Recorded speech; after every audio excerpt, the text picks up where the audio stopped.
और बर्गर के लिए? जी हाँ, सही कह रहे हैं आप। पढ़ाई की बात करें तो माँ बाप की तो क्या, किसी की भी नहीं सुनते हैं।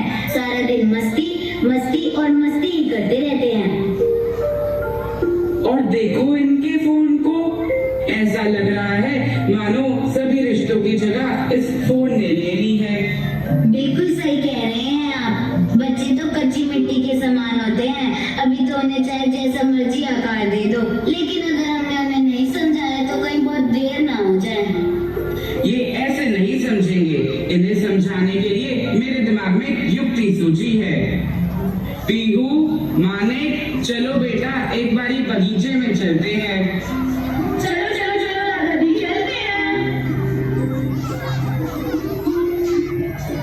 अरे देखो कितने सुंदर पेड़ पौधे हैं यहाँ। हाँ दादाजी, बहुत सुंदर बगीचा है।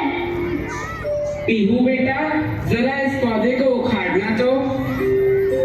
ये देखो दादाजी, मैंने उखाड़ दिया। अरे वाह पीहू, तुमने तो इतनी जल्दी उखाड़ दिया। मानिक बेटा, जरा तुम इस पौधे को उखाड़ कर लाना तो। देखो दादाजी, मैंने भी उखाड़ दिया। अरे वाह, लेकिन तुम दोनों जरा अब इस पेड़ को उखाड़ कर तो दिखाओ। ये तो क्या करें हम? अरे मैं भी नहीं निकाल पा रहा इसे तो बच्चों, देखा तुमने कि एक छोटे पौधे को उखाड़ना कितना आसान है और एक पेड़ को उखाड़ना कितना मुश्किल। इसी तरह हमारे मन की बुराइयां भी जब छोटे पौधे के समान छोटी होती हैं तो उन्हें खत्म करना कितना आसान होता है, लेकिन जब वे एक पेड़ के समान बड़ी हो जाएंगी तो उन्हें दूर करना नामुमकिन ही हो जाएगा। आप बिल्कुल सही कह रहे हो दादाजी। मैं आपकी बात अच्छे से समझ गया।